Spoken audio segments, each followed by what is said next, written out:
ಪೊಲೀಸರಿಗೆ ಧಮಕಿ ಹಾಕಿ ಬೆಂಕಿ ಹಚ್ಚೋ ಮಾತಾಡಿದಂತಹ ಪ್ರಕರಣದಲ್ಲಿ ರಾಜೀವ್ ಗೌಡ ವಿರುದ್ಧ ದೂರು ದಾಖಲಾಗಿ ಎಫ್ಐಆರ್ ಆಗಿ 4 ದಿನ ಕಳೆದ್ರೂ ಕೂಡ ರಾಜೀವನ ಬಂಧನ ಮಾತ್ರ ಆಗಿಲ್ಲ. 3 ತಂಡಗಳನ್ನ ಮಾಡಿ ಪೊಲೀಸರು ಹುಡುಕಾಡ್ತಾ ಇದ್ದಾರೆ. ಆದ್ರೆ ಇಲ್ಲಿಯವರೆಗೂ ಕೂಡ ರಾಜೀವ್ ಗೌಡ ಪೊಲೀಸರಿಗೆ ಸಿಗದೆ ಚಳ್ಳೆ ಹಣ್ಣು ತಿನ್ನಿಸ್ತಾ ಇದ್ದಾನೆ. ಪುಡಾರಿ ಬೆನ್ನಿಗೆ ನಿಂತರ ಶಿಡ್ಲಘಟ್ಟ ಪೊಲೀಸರು ಅನ್ನುವ ಅನುಮಾನವೂ ಕೂಡ ಇದೀಗ ಶುರುವಾಗಿದೆ. ಈಗಾಗಲೇ ಈತನ ವಿರುದ್ಧ 100 ಕೇಸುಗಳು ಕೂಡ ಇದೆ ಅನ್ನುವ ಮಾತುಗಳು ಕೇಳಿ ಬರ್ತಾ ಇದೆ. ಈ ಒಂದು ಪ್ರಕರಣದಿಂದ ಕಾಂಗ್ರೆಸ್ ನಾಯಕರಿಗೆ ಬಿಸಿ ಮುಟ್ಟಿದೆ, ಸಾಕಷ್ಟು ಮುಜುಗರಕ್ಕೂ ಕೂಡ ಕಾರಣ ಆಗಿದೆ.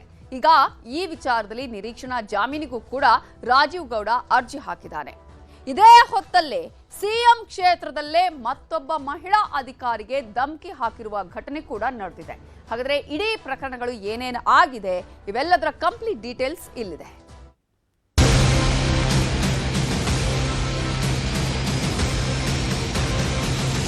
ತಲೆಮಾರಿಸಿಕೊಂಡಿದ್ದಾನೆ. ಕಾನೂನು ಪ್ರಕಾರವಾಗಿ ಕ್ರಮ ತಗೊಳ್ಳಿ ಅಂತ ಹೇಳಿದ್ದೀನಿ. ಕಾಂಗ್ರೆಸ್ ಸರ್ಕಾರ ಕರ್ನಾಟಕದಲ್ಲಿ ಹೆಜ್ಜೆ ಇಟ್ಟ ಮೇಲೆ ಇಡೀ ಕರ್ನಾಟಕ ಒಂದು ರೀತಿ ಉರಿಯುವ ಮನೆಯಾಗಿದೆ. ಪೊಲೀಸ್ ಠಾಣೆಗಳು ಅಥವಾ ಕಾಂಗ್ರೆಸ್ ಕಚೇರಿ ಆಗಿದೆ. ಅವರೆಲ್ಲ ತಪ್ಪಿಸ್ಕೊಂಡು ಹೋಗಿದ್ದಾರೆ. ಅವರಿಗೆ ಟೀಮ್ ಮಾಡಿ ಬಿಟ್ಟಿದ್ದಾರೆ. ಹುಡುಕೊಂಡು ಕರ್ಕೊಂಡು ಬರ್ತಾರೆ. ಅವರಿಗೆ ಅಧಿಕಾರದ ಮದ, ಹಣದ ದೌಲತ್ತು ಒಮ್ಮೊಮ್ಮೆ ಯಾವ ನೀಚ ಮಟ್ಟಕ್ಕೂ ಮನುಷ್ಯನನ್ನ ಇಳಿಸ್ಬಿಡುತ್ತೆ. ನಾವು ಏನ್ ಮಾಡಿದ್ರೂ ನಡೆಯುತ್ತೆ, ನಮ್ಮನ್ನ ಯಾರೂ ಕೇಳೋರಿರಲ್ಲ ಅನ್ನೋ ಮನಸ್ಥಿತಿ ನೀಚ ಕೆಲಸಗಳನ್ನ ಮಾಡಿಸುತ್ತೆ. ಕಲ್ಟ್ ಸಿನಿಮಾ ಪ್ರಚಾರದ ಪೋಸ್ಟರ್ ವಿಚಾರದಲ್ಲಿ ಚಿಕ್ಕಬಳ್ಳಾಪುರ ಜಿಲ್ಲೆಯ ಶಿಡ್ಲಘಟ್ಟದ ಪೌರಾಯುಕ್ತೆ ಅಮೃತಾ ಗೌಡಗೆ ಕಾಂಗ್ರೆಸ್ ನಾಯಕ ರಾಜೀವ್ ಗೌಡ ಹೀನಾಮಾನವಾಗಿ ನಿಂದಿಸಿ ಬೆದರಿಕೆ ಹಾಕಿದ್ದ. ಪ್ರಕರಣ ದಾಖಲಾಗಿ 4 ದಿನ ಕಳೆದರೂ ಈವರೆಗೂ ರಾಜೀವ್ ಗೌಡನನ್ನ ಬಂಧಿಸಲು ಸಾಧ್ಯವಾಗಿಲ್ಲ. ಪೊಲೀಸರು ಕೂಡ 3 ತಂಡ ಮಾಡಿಕೊಂಡು ಎಲ್ಲಾ ಕಡೆ ಹುಡುಕಾಟ ನಡೆಸ್ತಿದ್ದೀವಿ ಅಂತ ಹೇಳ್ತಲೇ ಇದ್ದಾರೆ. ಹೀಗಾಗಿ ಪೊಲೀಸರ ಕಾರ್ಯವೈಖರಿ ಮೇಲೆಯೇ ಈಗ ಅನುಮಾನ ಸೃಷ್ಟಿಯಾಗಿದೆ. ಅಷ್ಟೇ ಅಲ್ಲ, ಸರ್ಕಾರದ ಪ್ರಭಾವಿ ಸಚಿವರುಗಳು ಪೊಲೀಸರ ಮೇಲೆ ಬಂಧಿಸದಂತೆ ಒತ್ತಡ ತರ್ತಿದ್ದಾರಾ ಅನ್ನೋ ಶಂಕೆಯೂ ವ್ಯಕ್ತವಾಗಿದೆ.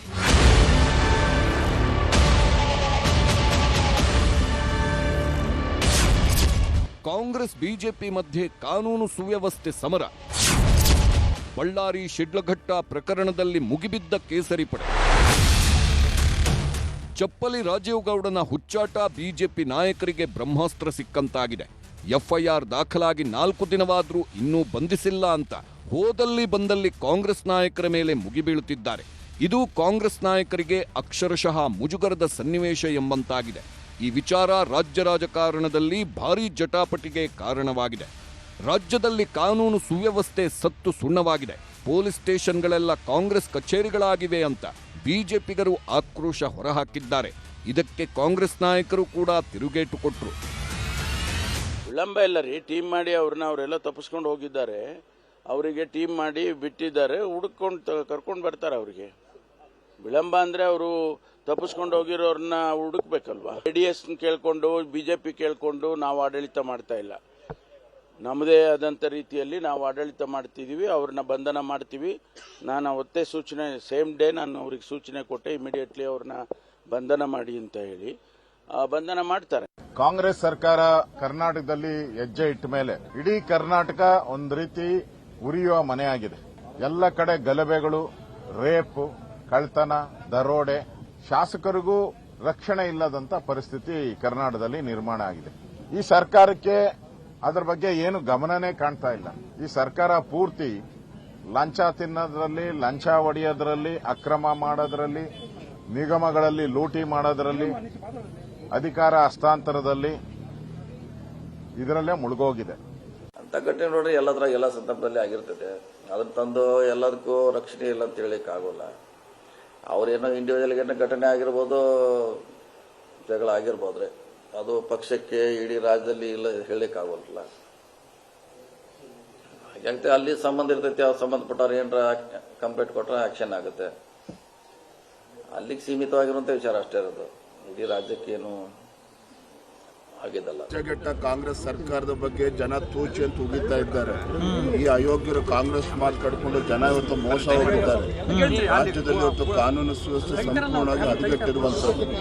ಬಳ್ಳಾರಿಯಲ್ಲಿ ನಡೆದಿರ್ತಕ್ಕಂಥ ಘಟನೆ ಇರ್ಬೋದು, ಅದೇ ರೀತಿ ಯಲ್ಲಾಪುರದಲ್ಲಿ ಮಹಿಳೆಯ ಬರ್ಬರ ಹತ್ಯೆ ಆಗಿದೆ. ಶಿಡ್ಲಘಟ್ಟದಲ್ಲಿ ಅಧಿಕಾರಿಗಳ ಮೇಲೆ ಪೊಲೀಸ್ ಕಾಂಗ್ರೆಸ್ ಪುಡಾರಿಗಳು ಇವತ್ತು ಅವ್ರ ಮೇಲೆ ದಬ್ಬಾಳಿಕೆ ಮಾಡ್ತಾ ಇದ್ದಾರೆ. ಇದೆಲ್ಲದರ ನಡುವೆ ಇವತ್ತು ಪೊಲೀಸ್ ಇಲಾಖೆ ಸಂಪೂರ್ಣ ನಿಷ್ಕ್ರಿಯ ಆಗಿದೆ ಅಂತ ಹೇಳಿದ್ರೆ ಕಾರಣ ಒಬ್ಬ ನಿಷ್ಕ್ರಿಯ ಗೃಹ ಸಚಿವರು ಮತ್ತು ಮಾನ್ಯ ಮುಖ್ಯಮಂತ್ರಿಗಳು ತಮ್ಮ ಕುರ್ಚಿಯನ್ನು ಉಳಿಸ್ಕೊಳ್ಳೋ ಭರಾಟೆನಲ್ಲೇನಿದ್ದಾರೆ. ಇವತ್ತು ಪೊಲೀಸ್ ಠಾಣೆಗಳು ಇವತ್ತು ಕಾಂಗ್ರೆಸ್ ಕಚೇರಿ ಆಗಿದೆ. ಮತ್ತೊಂದೆಡೆ ಹಿರಿಯ ಪೊಲೀಸ್ ಅಧಿಕಾರಿಗಳ ವಾರ್ಷಿಕ ಸಮಾವೇಶದಲ್ಲಿ ಸಿಎಂ ಭಾಗಿಯಾಗಿದ್ರು. ಈ ವೇಳೆ ನಡೆದ ಸುದ್ದಿಗೋಷ್ಠಿಯಲ್ಲಿ ಉಗ್ರರನ್ನ ಹಿಡಿಯೋ ನಮ್ಮ ಪೊಲೀಸರಿಗೆ ರಾಜೀವ್ ಗೌಡನನ್ನ ಬಂಧಿಸಲು ಸಾಧ್ಯವಾಗಲ್ವಾ ಅಂತ ಪ್ರಶ್ನೆಗಳು ತೂರಿ ಬಂದ್ವು. ಈ ವೇಳೆ ಪ್ರತಿಕ್ರಿಯಿಸಿದ ಸಿಎಂ, ಕಾನೂನು ಪ್ರಕಾರ ಕ್ರಮ ಕೈಗೊಳ್ಳಲು ಹೇಳಿದ್ದೇನೆ, ಕಾನೂನಿಗಿಂತ ಯಾರೂ ದೊಡ್ಡವರಲ್ಲ ಅಂತ ಸಮಜಾಯಿಷಿನೂ ಕೊಟ್ರು. ಅವರು ತಲೆ ಮಾರಿಸ್ಕೊಂಡಿದ್ದಾನೆ. ಕಾನೂನು ಪ್ರಕಾರವಾಗಿ ಕ್ರಮ ತಗೊಳ್ಳಿ ಅಂತ ಹೇಳಿದ್ದೀನಿ. ಕಾನೂನು ಪ್ರಕಾರ ಕ್ರಮ ತಗೊಳ್ಳಿ. ಯಾರು ಕಾನೂನಿಗಿಂತ ಮೇಲೂ ಇಲ್ಲ, ಕೆಳಗಡೆನೂ ಇಲ್ಲ. ಕಾನೂನು ಪ್ರಕಾರ ಕ್ರಮ ತಗೊಳ್ಳಿ. ಅವ್ರು ಯಾವ ನಮ್ಮ ಪಾರ್ಟಿಯವರಾಗಲಿ ಯಾವ ಪಾರ್ಟಿಯವರಾಗಲಿ. ಈ ಎಲ್ಲ ರಾಜಕೀಯ ಜಟಾಪಟಿಗಳ ಮಧ್ಯೆ ಪೊಲೀಸರ ಆಕ್ಷನ್ಗೆ ಚಳ್ಳೆಹಣ್ಣು ತಿನ್ನಿಸಲು ರಾಜೀವ್ ಗೌಡ ಮುಂದಾಗಿದ್ದಾನೆ. ಚಿಂತಾಮಣಿ ಜೆಎಂಎಫ್ಸಿ ನ್ಯಾಯಾಲಯದಲ್ಲಿ ನಿರೀಕ್ಷಣಾ ಜಾಮೀನಿಗೆ ಅರ್ಜಿ ಸಲ್ಲಿಸಿದ್ದು ಸೋಮವಾರಕ್ಕೆ ವಿಚಾರಣೆ ಮುಂದೂಡಿಕೆಯಾಗಿದೆ. ಬಗೆದಷ್ಟು ಬಯಲಾಗ್ತಿದೆ ರಾಜೀವ್ ಗೌಡನ ಕರಾಳತೆ. ಈಗಾಗಲೇ ರಾಜೀವ್ ಗೌಡನಿಂದ ಕಾಂಗ್ರೆಸ್ ನಾಯಕರಿಗೆ ಬಿಸಿ ಮುಟ್ಟಿದೆ. ಈ ಮಧ್ಯೆ ಈತನ ಒಂದೊಂದೇ ಕರ್ಮಕಾಂಡಗಳು ಹೊರಬರತೊಡಗಿವೆ. ಮತ್ತೊಬ್ಬ ಮಹಿಳೆ ಆಶಾಲತಾ ಜಮೀನು ವಿಚಾರಕ್ಕೆ ರಾಜೀವ್ ಗೌಡ ನನಗೆ ಕಿರುಕುಳ ನೀಡಿದ್ದಾನೆ ಅಂತ ಅಳಲು ತೋಡಿಕೊಂಡಿದ್ದಾರೆ. ಎಲ್ಲ ಚೆಕ್ ಬೌನ್ಸ್ ಆಗಿರ್ತವೆ. ಈತನ ಹತ್ರ ಸುಮಾರು ನಾನು ಡಿಲ್ವರಿಗಂತ ಹೋಗಿ ಸರ್, ಡಿಲ್ವರಿ ಆಗೋ ತನಕ ಅವ್ನ ಆಫೀಸ್ ಸುತ್ತಿದ್ದೀನಿ, ಅವ್ನ ಕಣ್ಣೇ ಬಂದಿಲ್ಲ ಸರ್. ಲಾಸ್ಟಲ್ಲೇ ಆಗಿಲ್ಲ, ನಮ್ಮ ಕೈಯಲ್ಲಿ ಆಗಿಲ್ಲ ಅಂದಾಗ ನಾವು ಹೋಗಿ GPA ಕ್ಯಾನ್ಸಲ್ ಮಾಡಿರ್ತೀನಿ ಸರ್. ಪೇಪರ್ ಪಬ್ಲಿಕೇಶನ್ನು ಮತ್ತು ನೋಟಿಸ್ ಕೊಟ್ಟು ಅವ್ನು GPA ಕ್ಯಾನ್ಸಲ್ ಮಾಡಿ ತಂಬಿಟ್ಟು ಸಬ್ ರಿಜಿಸ್ಟ್ರ್ ಆಫೀಸ್ನಲ್ಲೇ GPA ಕ್ಯಾನ್ಸಲ್ ಮಾಡಿರ್ತೀನಿ. ಸುಮಾರು ಒಂದು 13 ವರ್ಷಗಳಿಂದ ಕೇಸು ಕೋರ್ಟು ಅಂತ ಸುತ್ತಾ ಇದ್ದೀನಿ ಸರ್. ನನಗೆ ಇನ್ನೂ ನ್ಯಾಯ ಸಿಕ್ಕಿಲ್ಲ ಸರ್. ಇವಾಗ ಫೈನಲಲ್ಲಿ ಜಡ್ಜ್ಗಳನ್ನೇ ಅವ್ನು ಬುಕ್ಕಿಂಗ್ ಮಾಡ್ತಾನಂತೆ ಸರ್. ಇವಾಗ ಜಡ್ಜ್ಗಳನ್ನ ಬುಕ್ ಮಾಡ್ತಾನಂತೆ. ಇಲ್ಲಿ ಗೆದ್ದಿಲ್ಲ ಅಂದ್ರೆ ಪರವಾಗಿಲ್ಲ, ಹೈಕೋರ್ಟ್ಗೆ ಹೋಗ್ತಾನಂತೆ ಸರ್. ಇನ್ನು ತನಗೆ ರಾಜೀವ್ ಗೌಡ ಧಮಕಿ ಹಾಕಿದ್ದ ಆಡಿಯೋ ವೈರಲ್ ಬಳಿಕ ಸಾಕಷ್ಟು ಭಯಭೀತರಾಗಿದ್ದ ಪೌರಾಯುಕ್ತೆ ಅಮೃತಾ ಗೌಡ ನ್ಯೂಸ್ 18 ಜೊತೆ ಮಾತನಾಡಿದ್ದಾರೆ. ರಾಜೀವ್ ಗೌಡ ನನಗೆ ಯಾವುದೇ ಕ್ಷಮಾಪಣೆ ಕೇಳಲಿಲ್ಲ, ಘಟನೆಯಿಂದ ನನ್ನ ಇಡೀ ಕುಟುಂಬ ಆತಂಕಕ್ಕೀಡಾಗಿತ್ತು ಅಂತ ಅಳಲು ತೋಡಿಕೊಂಡಿದ್ದಾರೆ. ಇಲ್ಲ ಸರ್, ಅದು ನಮಗೆ ಪೊಲೀಸ್ ಡಿಪಾರ್ಟ್ಮೆಂಟ್ ಅವರಿಂದ ಗೊತ್ತಾಗಿದೆ, ನನ್ನ ಫೋನ್ ಸ್ವಿಚ್ ಆಫ್ ಆಗಿದೆ ಅಂತ. ಸೊ ನಮ್ಗೆ ಯಾವ ಕಾಲು ಬಂದಿಲ್ಲ ಸರ್. ಸರ್ ಫಸ್ಟ್ ಅದು ಭಯ ಆಗಿದ್ದು ನಿಜ. ನಮ್ಮ ತಂದೆ ತಾಯಿ ಸ್ವಲ್ಪ ಅದು, ಆಮೇಲೆ ಇದು ಈ ಥರ ಎಲ್ಲ ಇನ್ಸಿಡೆಂಟ್ಸ್ ಇದೆ, ತುಂಬ ಕೇಸ್ ಆಲ್ರೆಡಿ ಫೈಲ್ ಆಗಿದೆ ಅಂತೆಲ್ಲ ಕೇಳಿದಾಗ ಸ್ವಲ್ಪ ಭಯ ಪಟ್ಟಿದ್ದು ನಿಜ. ಬಟ್ ನಮ್ಮ ತಂದೆ ತಾಯಿ ನಮ್ಮ ಜೊತೆನೇ ಇದ್ದಾರೆ. ಸೊ ಈಗ ಧೈರ್ಯವಾಗಿದ್ದಾರೆ ಸರ್. ಸಿಎಂ ತವರಲ್ಲೂ ಮಹಿಳಾ ಅಧಿಕಾರಿಗೆ ಧಮಕಿ, ಸರ್ಕಾರಿ ಅಧಿಕಾರಿ ಮೇಲೆ ದರ್ಪ.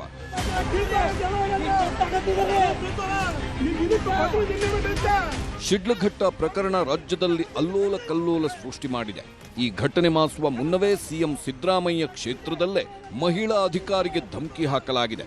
ಮೈಸೂರಿನ ವರುಣಾ ಹೋಬಳಿ ಗುಡಮಾದನಹಳ್ಳಿಯಲ್ಲಿ ನಿಮಾನ್ಸ್ ಮಾದರಿಯ ಆಸ್ಪತ್ರೆ ನಿರ್ಮಿಸಲು ಸರ್ಕಾರ ಜಮೀನು ಮಂಜೂರು ಮಾಡಿತ್ತು.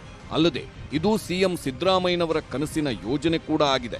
ಸರ್ಕಾರದ ಜಮೀನಿನಲ್ಲಿ ಪುಟ್ಟಸ್ವಾಮಿ ಅನಧಿಕೃತವಾಗಿ ಅಡಿಕೆ ತೋಟ ನಿರ್ಮಿಸಿಕೊಂಡಿದ್ದ. ಹೀಗಾಗಿ ಸ್ಥಳ ಪರಿಶೀಲನೆಗೆ ಅಂತ ಸ್ಥಳಕ್ಕೆ PDO ಭವ್ಯ ತೆರಳಿದ್ರು.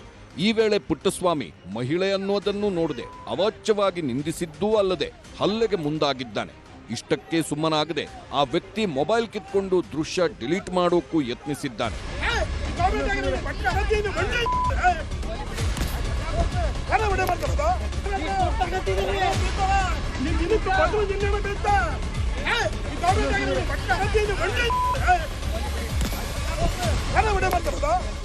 ವರುಣಾ ಕ್ಷೇತ್ರದಲ್ಲಿ ಅಧಿಕಾರಿಗಳ ಮೇಲೆ ಭೂಮಾಲೀಕನ ದರ್ಪ ವಿಚಾರದ ಬಗ್ಗೆ ಪ್ರತಿಕ್ರಿಯಿಸಿರೋ ಸಚಿವ HC ಮಹದೇವಪ್ಪ, ಜನರು ಸಂಯಮದಿಂದ ಇರಬೇಕು, ಅಧಿಕಾರಿಗಳು ಜನರ ಸಮಸ್ಯೆಯನ್ನ ಸೌಜನ್ಯದಿಂದ ಕೇಳಬೇಕು, ಅಧಿಕಾರಿಗಳು ಸ್ವಲ್ಪ ವಿವೇಚನೆ ಬಳಸಬೇಕು ಎಂದಿದ್ದಾರೆ.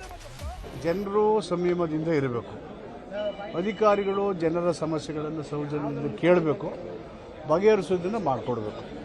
ಸೊ ಆವಾಗ ಅಧಿಕಾರಿಗಳ ನಿರ್ಲಕ್ಷ್ಯ ಆದರೆ ಅಥವಾ ಪ್ರಜೆಯವರು ತನ್ನ ಸಮಸ್ಯೆಗಳನ್ನು ಬಗೆಹರಿಸ್ಕೊಳ್ಳಿ ಸೌಜನ್ಯದಿಂದ ನಡ್ಕೊಳ್ಳದೆ ಹೋದರೆ ಅವೆರಡೂ ಸರಿ ಇಲ್ಲ. ಬಟ್ ಅಧಿಕಾರಿಗಳು ಸ್ವಲ್ಪ ವಿವೇಚನೆ ಬಳಸಬೇಕು. ಈ ಎಲ್ಲ ಘಟನೆಗಳಿಂದಾಗಿ ಅಧಿಕಾರಿಗಳ ವರ್ಗದಲ್ಲಿ ಆತಂಕ ಹೆಚ್ಚಾಗಿದೆ. ಸರ್ಕಾರಿ ಅಧಿಕಾರಿಗಳು ನಿರಾತಂಕವಾಗಿ ಕೆಲಸ ಮಾಡಲು ಭಯ ಪಡುವಂತಾಗಿದೆ. ಶಿಡ್ಲಘಟ್ಟ ಪ್ರಕರಣದ ಬೆನ್ನಲ್ಲೇ ಸಿಎಂ ತವರಿನಲ್ಲೂ ಈ ರೀತಿ ಘಟನೆ ನಡೆದಿರೋದು ತೀವ್ರ ಚರ್ಚೆಗೀಡಾಗಿದೆ. ಸಿಎಂ ಕ್ಷೇತ್ರದಲ್ಲೇ ಹೀಗಾದ್ರೆ ಹೇಗೆ ಅಂತ ಪ್ರಶ್ನೆ ಎತ್ತಿದ್ದಾರೆ. ಆದಷ್ಟು ಬೇಗ ಪೊಲೀಸರು ಇಂತಹ ಕೃತ್ಯಗಳಿಗೆ ಕಡಿವಾಣ ಹಾಕಬೇಕಿದೆ.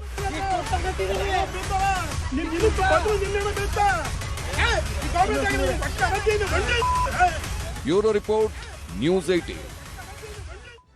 ಈ ರೀತಿಯಾಗಿ ಯಾರು ಮಾಡ್ತಾರೋ ಅಂಥವರ ವಿರುದ್ಧ ಕಠಿಣ ಕಾನೂನು ಕ್ರಮ ಆಗಬೇಕಾಗುತ್ತೆ. ನ್ಯಾಯ ಎಲ್ರಿಗೂ ಕೂಡ ಒಂದೇ ಅನ್ನುವಂತಹ ರೀತಿಯಲ್ಲಿ ಇರಬೇಕಾಗತ್ತೆ.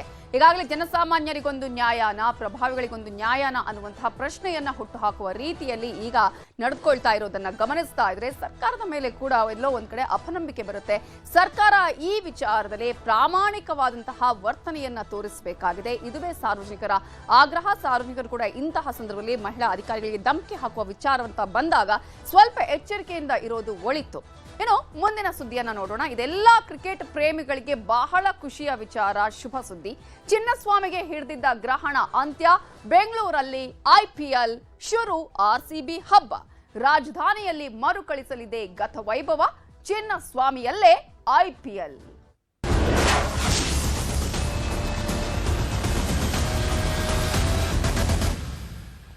ಬಹಳ ದಿನಗಳಿಂದ ಕಾಯ್ತಾ ಇದ್ದಂತಹ RCB ಅಭಿಮಾನಿಗಳಿಗೆ ಕೊನೆಗೂ ಸಿಕ್ತು ಸರ್ಕಾರದ ಸಿಹಿ ಸುದ್ದಿ. ಚಿನ್ನಸ್ವಾಮಿಯಲ್ಲಿ ಪಂದ್ಯ ಆಯೋಜನೆಗೆ ಇದೀಗ ಅವಕಾಶವನ್ನ ಕೊಟ್ಟಿದೆ ಸರ್ಕಾರ. RCB ಅಭಿಮಾನಿಗಳು ಕಾಯ್ತಾನೆ ಇದ್ರು, ಈ ಸಲ ನಮಗೆ IPL ನೋಡೋದಕ್ಕೆ ಸಿಗುತ್ತಾ ಇಲ್ವಾ ಚಿನ್ನಸ್ವಾಮಿ ಸ್ಟೇಡಿಯಂನಲ್ಲಿ ಅಂತ ಹೇಳಿ. ಸೊ ಪ್ರತಿ ಒಂದು ಅಪ್ಡೇಟ್ ಬಂದಾಗ್ಲೂ ಕೂಡ ಕಾತರದಿಂದ ಕಾಯ್ತಾ ಇದ್ರು. ಇದೀಗ ಆ ಕಾತರತೆಗೆ ಫಲ ಸಿಕ್ಕಿದೆ, ಸಿಹಿ ಸುದ್ದಿ ಸಿಕ್ಕಿದೆ. ಚಿನ್ನಸ್ವಾಮಿ ಸ್ಟೇಡಿಯಂನಲ್ಲಿ ಪಂದ್ಯ ಆಯೋಜನೆಗೆ ಅವಕಾಶ ಸಿಕ್ಕಿದೆ. IPL ಹಾಗೆಯೇ ಇತರೆ ಅಂತಾರಾಷ್ಟ್ರೀಯ ಪಂದ್ಯ ಆಯೋಜನೆಗೂ ಕೂಡ ಅವಕಾಶ ಸಿಕ್ಕಿದ್ದು KSCAಗೆ ಷರತ್ತುಬದ್ಧ ಅವಕಾಶವನ್ನ ಗೃಹ ಇಲಾಖೆ ಕೊಟ್ಟಿದೆ. ಅಂತಾರಾಷ್ಟ್ರೀಯ ಪಂದ್ಯ ಆಯೋಜನೆಗೂ ಕೂಡ ಇಲ್ಲಿ ಅವಕಾಶವನ್ನ ನೀಡಿದ್ದು ಷರತ್ತುಬದ್ಧ ಅವಕಾಶ. ಸೊ ಬೆಂಗಳೂರಲ್ಲಿ ಮತ್ತೆ ಮರುಕಳಿಸಲಿದೆ ಕ್ರಿಕೆಟ್ನ ಗತವೈಭವ. ಈಗಾಗಲೇ RCB ವಿಚಾರ ಅಂತ ಹೇಳಿ ಬಂದಾಗ ಅಥವಾ IPL ವಿಚಾರ ಅಂತ ಹೇಳಿ ಬಂದಾಗ ಎಲ್ಲೋ ಆಗದಷ್ಟು ಟಿಕೆಟ್ ಸೇಲ್ ಆಗ್ತಾ ಇದ್ದಿದ್ದು ಚಿನ್ನಸ್ವಾಮಿ ಸ್ಟೇಡಿಯಂನಲ್ಲಿ RCBಯ ಮ್ಯಾಚ್ನಲ್ಲಿ. ಇಂತಹ ಸಂದರ್ಭದಲ್ಲಿ RCB ಕಪ್ಪನ್ನ ಗೆದ್ದುಕೊಳ್ಳುತ್ತೆ. ಜೂನ್ 4ನೇ ತಾರೀಕು ವಿಜಯೋತ್ಸವ ಕೂಡ ಇರುತ್ತೆ. ಆದರೆ ಆ ಸಂದರ್ಭದಲ್ಲಿ ಕಾಲ್ತುಳಿತ ಸಂಭವಿಸಿ 11 ಮಂದಿ ಸಾವನ್ನಪ್ತಾರೆ, 50ಕ್ಕೂ ಹೆಚ್ಚು ಮಂದಿ ಗಾಯಗೊಳ್ತಾರೆ. ಆ ನಂತರ ಚಿನ್ನಸ್ವಾಮಿ ಸ್ಟೇಡಿಯಂಗೆ ದೊಡ್ಡ ಮಟ್ಟದ ಕಾರ್ಮೋಡವೇ ಕೂಡ ಅಲ್ಲಿ ಬೀಳುತ್ತೆ. ಕಾರಣ ಇನ್ನು ಮುಂದೆ ಚಿನ್ನಸ್ವಾಮಿ ಸ್ಟೇಡಿಯಂನಲ್ಲಿ ಕ್ರಿಕೆಟ್ ಆಡೋದಕ್ಕೆ ಅವಕಾಶ ಇಲ್ಲ ಅಂತ ಹೇಳಿ ಇಲ್ಲಿವರೆಗೂ ಕೂಡ ಯಾವುದೇ ರೀತಿಯಾದಂತಹ ಪಂದ್ಯಗಳು ನಡೆದಿಲ್ಲ. ಈಗ RCBಯ ಮ್ಯಾಚ್ ಆಗಿರ್ಬೋದು ಅಥವಾ IPL ಮ್ಯಾಚ್ಗಳು ಇಲ್ಲಿ ನಡೆಯುತ್ತಾ ಇಲ್ವಾ ಅನ್ನುವಂತಹ ಪ್ರಶ್ನೆ ಇತ್ತು. ಇದೀಗ ಕೊನೆಗೂ ಆ ಒಂದು ಕಾತರತೆಗೆ ಕಾಯುವಿಕೆಗೆ ಈಗ ಫಲ ಸಿಕ್ಕಿದೆ ಅಂತಾನೆ ಹೇಳಬೇಕು. ಗೃಹ ಇಲಾಖೆ ಷರತ್ತುಬದ್ಧ ಅನುಮತಿಯನ್ನ ಕೊಟ್ಟಿದೆ. KSCAಗೆ ಗೃಹ ಇಲಾಖೆ ಅನೇಕ ಷರತ್ತುಗಳನ್ನ ನೀಡಿ ಇದೀಗ ಮ್ಯಾಚ್ಗಳನ್ನ ಆಡಬಹುದು ಅನ್ನುವಂತಹ ಅವಕಾಶವನ್ನ ಕೊಟ್ಟಿದೆ. KSCA ಇದರಲ್ಲಿ ಈ ಷರತ್ತುಗಳನ್ನ ಏನು ಗೃಹ ಇಲಾಖೆ ಹಾಕಿದೆ ಅವೆಲ್ಲವನ್ನ ಕೂಡ ಪಾಲನೆ ಮಾಡಲೇಬೇಕಾಗತ್ತೆ. ಹಾಗಾದ್ರೆ ಈ ಒಂದು ಕಾತರತೆಗೆ ಯಾವ ರೀತಿಯಾಗಿ ಅಭಿಮಾನಿಗಳು ಖುಷಿ ಆಗ್ತಾರೆ ಅನ್ನೋದು ಒಂದು ಕಡೆಯಾದ್ರೆ, ಮತ್ತೊಂದು ಕಡೆ ಚಿನ್ನಸ್ವಾಮಿ ಸ್ಟೇಡಿಯಂನಲ್ಲಿ ಈಗಾಗಲೇ ಸಾಕಷ್ಟು ರೀತಿಯಾಗಿ ಕ್ಯಾಮೆರಾಗಳನ್ನ ಅಳವಡಿಕೆ ಮಾಡೋದಾಗಿರ್ಬೋದು ಅಥವಾ ಇಲ್ಲಿ ಸ್ಥಳಾವಕಾಶದ ವಿಚಾರ ದೊಡ್ಡ ಮಟ್ಟದಲ್ಲಿ ಸೌಂಡ್ ಮಾಡಿತ್ತು. ಈಗ ಅವೆಲ್ಲದಕ್ಕೂ ಕೂಡ ಷರತ್ತುಬದ್ಧ ಒಂದು ಅನುಮತಿಯನ್ನ ಕೊಟ್ಟಿರೋದು. ಕೂಲಂಕುಷ ಪರಿಶೀಲನೆ ಮಾಡಿ ವರದಿಯ ಆಧಾರದಲ್ಲಿ ಗೃಹ ಇಲಾಖೆ ಅನುಮತಿ ಕೊಟ್ಟಿದೆ. ಈಗಾಗಲೇ RCB ವಿಜಯೋತ್ಸವದ ವೇಳೆ ನಡೆದಂತಹ ದುರ್ಘಟನೆ ಯಾರು ಕೂಡ ಮರೆಯುವ ಹಾಗಿಲ್ಲ. ಈ ದುರ್ಘಟನೆಯಲ್ಲಿ 11 ಮಂದಿ ಸಾವನ್ನಪ್ಪಿದ್ರು. ಈ ದುರ್ಘಟನೆ ಬಳಿಕ ಚಿನ್ನಸ್ವಾಮಿಯಲ್ಲಿ ಪಂದ್ಯ ಆಯೋಜನೆಗೆ ಬ್ರೇಕ್ ಹಾಕಲಾಗಿತ್ತು. ಯಾವುದೇ ಪಂದ್ಯ ಇಲ್ಲಿವರೆಗೂ ಕೂಡ ನಡೆದಿಲ್ಲ. ಕ್ರಿಕೆಟ್ ಅಭಿಮಾನಿಗಳ ಸುರಕ್ಷತೆ ದೃಷ್ಟಿಯಿಂದ ಅನುಮತಿಯನ್ನ ನಿರಾಕರಿಸಲಾಗಿತ್ತು. ದೊಡ್ಡ ಮಟ್ಟದಲ್ಲಿ ಇದು ಸದ್ದು ಮಾಡಿದ್ದನ್ನ ನಾವಿಲ್ಲಿ ಗಮನಿಸಬಹುದು.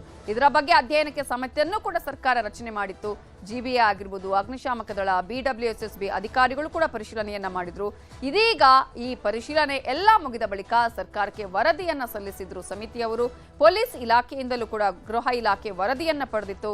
ಎಲ್ಲಾ ವರದಿಗಳ ಆಧಾರದಲ್ಲಿ ಇದೀಗ ಪಂದ್ಯ ಆಯೋಜನೆಗೆ ಗ್ರೀನ್ ಸಿಗ್ನಲ್ ಅನ್ನ ಕೊಟ್ಟಿದೆ ಗೃಹ ಇಲಾಖೆ.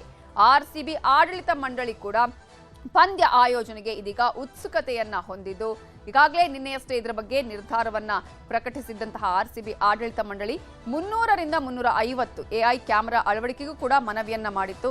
ಇದಕ್ಕೆ ಅಗತ್ಯ ಇರುವ 4.5 ಕೋಟಿ ರೂಪಾಯಿ ಹಣ ಕೊಡೋದಕ್ಕೂ ಕೂಡ ಒಪ್ಪಿಗೆಯನ್ನ ನೀಡಿತ್ತು. ಇದೀಗ ಆರ್ಸಿಬಿ ಫ್ಯಾನ್ಸ್ ಆಗಿರ್ಬೋದು, IPL ಮ್ಯಾಚ್ಗಳನ್ನ ಇಲ್ಲಿ ನೋಡಬೇಕು ಅಂತ ಕಾತರದಿಂದ ಕಾಯ್ತಾ ಇದ್ದಂತಹ ಅಭಿಮಾನಿಗಳಿಗೆ ಖುಷಿ ಸುದ್ದಿ ಸಿಕ್ಕಿದೆ.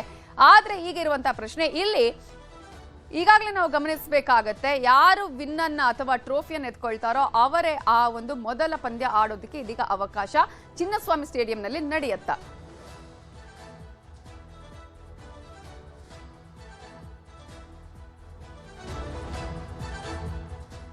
ಈಗಾಗಲೇ IPL ಮ್ಯಾಚ್ ನಡೆಯೋದಕ್ಕೆ ಅವಕಾಶ ಸಿಕ್ಕಿದೆ, ಅಂತಾರಾಷ್ಟ್ರೀಯ ಮ್ಯಾಚ್ಗಳು ನಡೆಯೋದಕ್ಕೂ ಕೂಡ ಅವಕಾಶ ಸಿಕ್ಕಿದೆ. ಇಂತಹ ಸಂದರ್ಭದಲ್ಲಿ ಇದೀಗ ಕ್ರಿಕೆಟ್ ಅಭಿಮಾನಿಗಳು ಖುಷಿಯನ್ನ ವ್ಯಕ್ತಪಡಿಸ್ತಾ ಇದ್ದಾರೆ.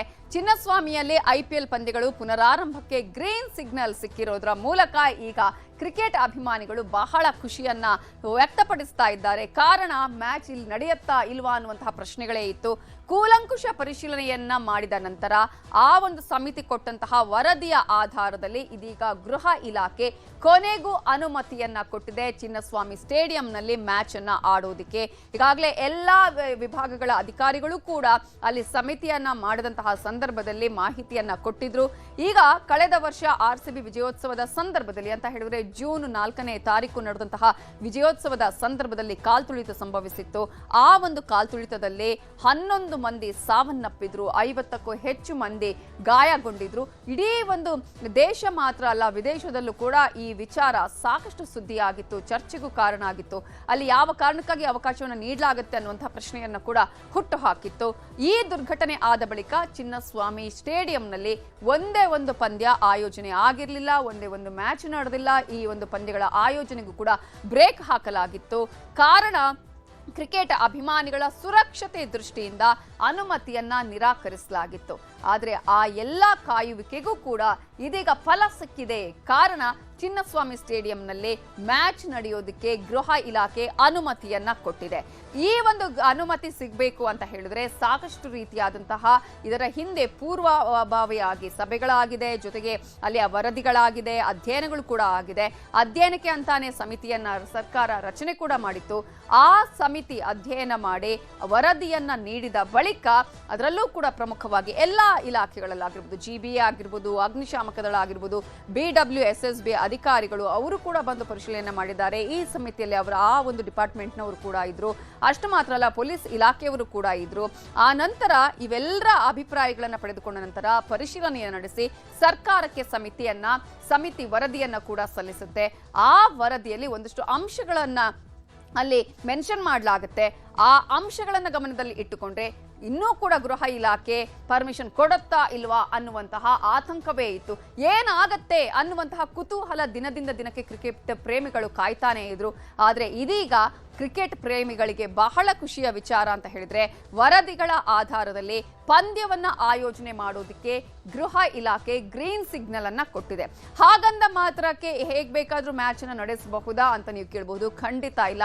ಕಾರಣ ಈಗಾಗಲೇ ಅನೇಕ ಷರತ್ತುಗಳನ್ನ ಕೂಡ ಈಗಾಗಲೇ ಆ ಒಂದು ಪರ್ಮಿಷನ್ ಕೊಡುವ ಸಂದರ್ಭದಲ್ಲಿ ಹಾಕಲಾಗಿದೆ. ಆರ್ಸಿಬಿ ಆಡಳಿತ ಮಂಡಳಿ ಕೂಡ ಈಗಾಗಲೇ ಪಂದ್ಯ ಆಯೋಜನೆ ಮಾಡೋದಕ್ಕೆ ಉತ್ಸುಕ ಆಗಿರುವಂತದ್ದು. ಈಗ ಆರ್ಸಿಬಿ ಫ್ಯಾನ್ಸ್ ಕೂಡ ಬಹಳ ಖುಷಿಯಾಗಿದ್ದಾರೆ, ನಮ್ಗೆ ಇಲ್ಲೇ ಮ್ಯಾಚ್ ನೋಡೋದಕ್ಕೆ ಅವಕಾಶ ಸಿಗುತ್ತೆ ಅನ್ನುವಂತಹ ಕಾರಣಕ್ಕಾಗಿ, ಜೊತೆಗೆ ಅಲ್ಲಿ AI ಕ್ಯಾಮರಾಗಳನ್ನ ಹಾಕೋದಕ್ಕೂ ಕೂಡ ಈಗಾಗಲೇ ಹೇಳಲಾಗಿದೆ. ಆರ್ಸಿಬಿ ನಿನ್ನೆಯಷ್ಟೇ ಇದರ ಬಗ್ಗೆ ಒಂದಷ್ಟು ವಿಚಾರಗಳನ್ನ ನಿರ್ಧಾರಗಳನ್ನ ಕೂಡ ಆಡಳಿತ ಮಂಡಳಿ ಈಗಾಗಲೇ ಹೇಳಿತ್ತು. ಇದರಲ್ಲಿ ಪ್ರಮುಖವಾಗಿ ಏನೆಲ್ಲ ಸುರಕ್ಷತಾ ಕ್ರಮಗಳು ಬೇಕು ಅನ್ನುವಂತಹ ಸಂದರ್ಭದಲ್ಲಿ 300ರಿಂದ 350 AI ಕ್ಯಾಮೆರಾಗಳ ಅಳವಡಿಕೆಯೂ ಕೂಡ ಆರ್ಸಿಬಿ ಆಡಳಿತ ಮಂಡಳಿ ಮನವಿಯನ್ನ ಮಾಡಿಕೊಂಡಿತ್ತು. ಈ ರೀತಿಯಾಗಿ ನಮಗೆ ಕ್ಯಾಮೆರಾ ಅಳವಡಿಕೆ ಮಾಡಿ ಅನ್ನುವಂತಹ ಮನವಿಯನ್ನು ಕೂಡ ಆರ್ಸಿಬಿ ಆಡಳಿತ ಮಂಡಳಿ ಮಾಡಿತ್ತು. ಅಷ್ಟು ಮಾತ್ರ ಅಲ್ಲ, ಇದಕ್ಕೆ ಏನು ಅಗತ್ಯ ಬೇಕಾಗಿರುವಂತಹ ಹಣ ಬೇಕು, 4.5 ಕೋಟಿ ರೂಪಾಯಿ ಹಣ ಕೊಡೋದಕ್ಕೂ ಕೂಡ ಆರ್ಸಿಬಿ ಆಡಳಿತ ಮಂಡಳಿ ಒಪ್ಪಿಗೆಯನ್ನ ಕೊಟ್ಟಿತ್ತು. ಸೊ ಇವೆಲ್ಲವೂ ಕೂಡ ಇದೀಗ ಒಂದು ದೊಡ್ಡ ಮಟ್ಟದ ಫ್ಯಾನ್ಸ್ಗೆ, ಆರ್ಸಿಬಿ ಫ್ಯಾನ್ಸ್ ಆಗಿರ್ಬೋದು ಅಥವಾ IPL ಫ್ಯಾನ್ಸ್ ಆಗಿರಬಹುದು, ಯಾರ್ಯಾರು ಕ್ರಿಕೆಟ್ ಪ್ರೇಮಿಗಳಿದ್ದಾರೆ ಅವರೆಲ್ಲರಿಗೂ ಕೂಡ ಚಿನ್ನಸ್ವಾಮಿಯಲ್ಲಿ ಮ್ಯಾಚ್ ನೋಡೋದಕ್ಕೆ ಸಿಗುವಂತಹ ಅವಕಾಶ ಅಂತಾನೆ ಹೇಳಬೇಕು. ಇದರ ಬಗ್ಗೆ ಇನ್ನಷ್ಟು ಡೀಟೇಲ್ಸ್ ಕೊಡೋದಕ್ಕೆ ನಮ್ಮ ರಿಪೋರ್ಟರ್ ಮಾದೇಶ್ ನೇರ ಸಂಪರ್ಕದಲ್ಲಿ ಜಾಯ್ನ್ ಆಗಿದ್ದಾರೆ. ಮಾದೇಶ್, ಈ ದಿನಕ್ಕಾಗಿಯೇ ಕ್ರಿಕೆಟ್ ಪ್ರೇಮಿಗಳು ಕಾಯ್ತಾ ಇದ್ದಿದ್ದು. ಯಾವಾಗ ಚಿನ್ನಸ್ವಾಮಿಯಲ್ಲಿ ಮ್ಯಾಚ್ಗೆ ಅವಕಾಶ ಇಲ್ಲ ಅನ್ನುವ ವಿಚಾರ ಆಯಿತು, ಅಥವಾ ಇಲ್ಲಿ IPL ಮ್ಯಾಚ್ ನಡೆಯೋದಿಲ್ಲ ಅಂತ ಹೇಳ್ತು, ಎಲ್ಲರೂ ಕೂಡ ಸಾಕಷ್ಟು ನಿರಾಸೆಗೊಂಡಿದ್ರು. ಇದೀಗ ಕ್ರಿಕೆಟ್ ಪ್ರೇಮಿಗಳಿಗೆ ಯಾವ ರೀತಿಯಾಗಿ ಖುಷಿ ವಿಚಾರ ಸಿಕ್ಕಿದೆ, ಏನೆಲ್ಲ ಷರತ್ತುಗಳನ್ನು ವಿಧಿಸಲಾಗಿದೆ?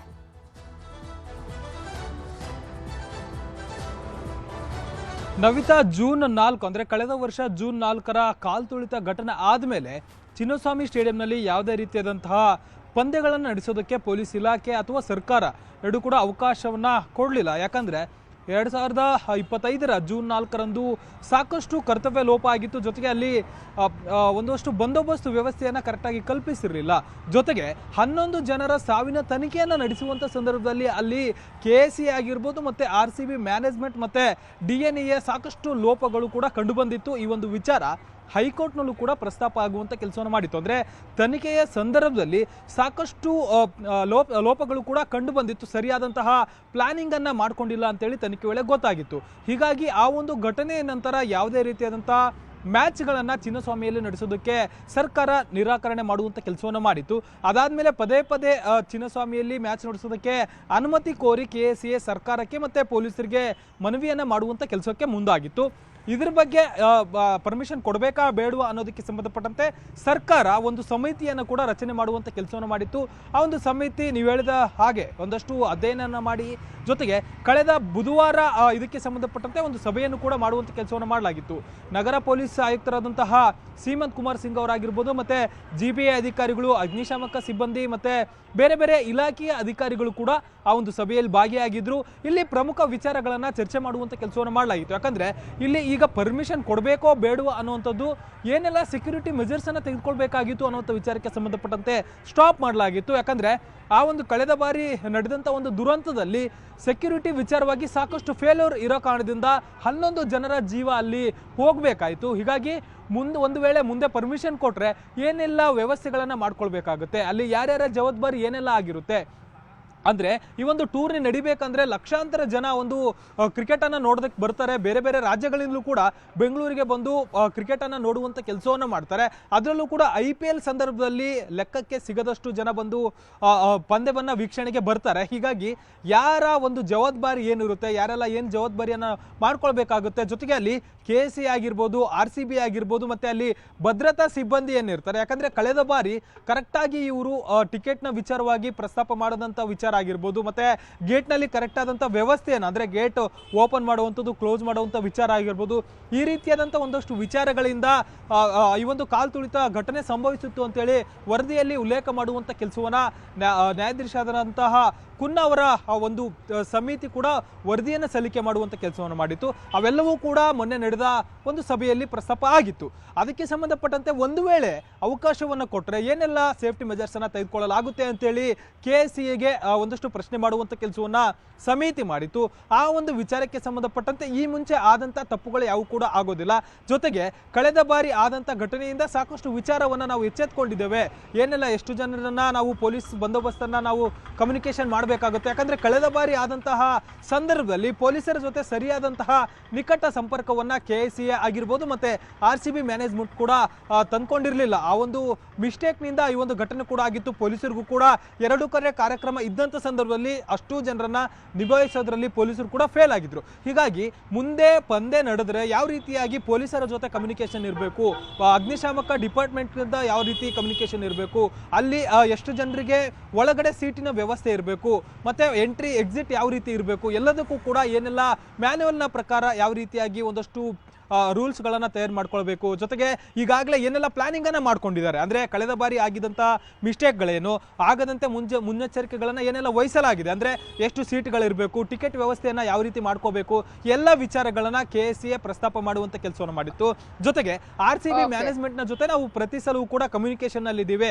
ಕಳೆದ ಬಾರಿ ಆದಂತಹ ಮಿಸ್ಟೇಕ್ಗಳನ್ನು ಈ ಸತಿ ಮಾಡೋದಿಲ್ಲ.